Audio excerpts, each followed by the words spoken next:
இந்த பெட்டின்னதும் ஒன்று ஞாபகத்துக்கு வருதப்பா. அது 1991 பெரியவளம் சட்டமன்ற தொகுதியில் அதிமுகவில் நின்று ஜெயித்தவர் நம்ம பெரிய வீரன்.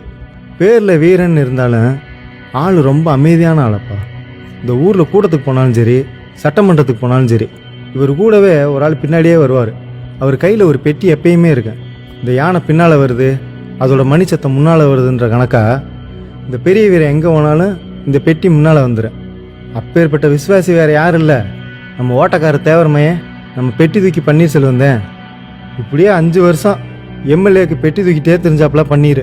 ஆனால் அதிமுகவில் அடுத்த எலெக்ஷனில் பெரியவனுக்கு சீட்டு இல்லைன்னு ஆகிப்போச்சு. பெரிய வீரன் கடும் சங்கடத்தில் இருந்தாப்புல. ஆனால் அப்போ தான் உள்ளாட்சி தேர்தல் வந்துச்சு.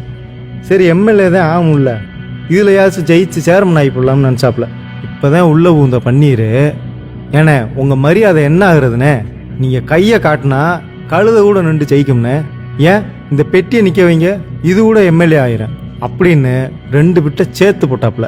இதை கேட்டு புல்லரிச்சு போன நம்ம பெரிய வீரன் பன்னீரை நிற்க வச்சு ஜெயிக்க வச்சு சேர்மன் ஆக்கி விட்டாப்புல. இப்படித்தான் பெரியவளம் நகராட்சியில் சேர்மன் ஆனாப்புல பன்னீர். ஒருத்தனுக்கு 7 கிரகம் உச்சத்தில் இருந்தால் என்ன நடக்குமோ அதுதான் நம்ம பன்னீருக்கு நடந்துச்சு. 1999 பாராளுமன்ற தேர்தலுக்கு தொகுதி தேடி டிடிவி தினகரன் பெரியவளத்துக்கு வந்தாப்புல. தேனி தொகுதியில் டிடிவி தினகரனுக்கு கல்லாப்பெட்டியை தூக்குறதுக்கு நம்பிக்கையான ஆள் வேணும்ல.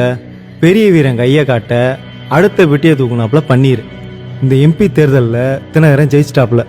இப்போ பெரிய வீரன்லாம் தாண்டி தினகரன்கிட்ட ஒட்ட முடிஞ்சதுனால அடுத்த டார்கெட்டா பன்னீர் சசிகலா காலிலே விழுந்தாப்புல. விழுந்து எந்திரிச்சா பெட்டி தூக்கி தெரிஞ்ச அதே தொகுதியில எம்எல்ஏ சீட்டு.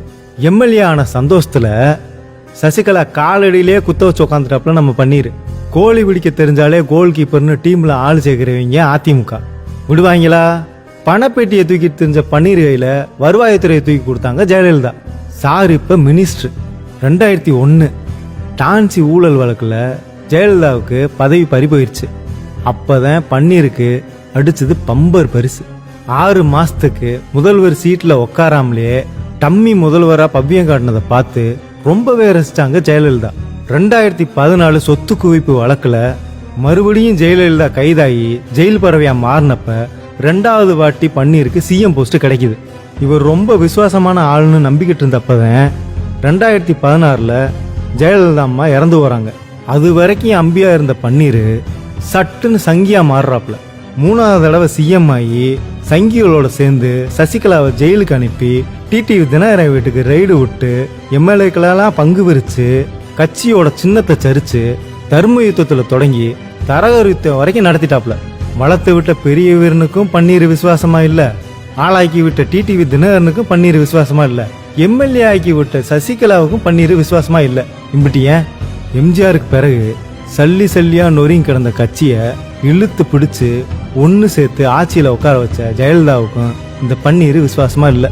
இப்போ ஆளாக்கி அட்ரஸ் கொடுத்த அதிமுக கட்சியவே சேட்டு கடையில் பத்திரம் எழுதி கொடுத்த நிலைமையில நிப்பாட்டி இருக்காப்புல பன்னீர்.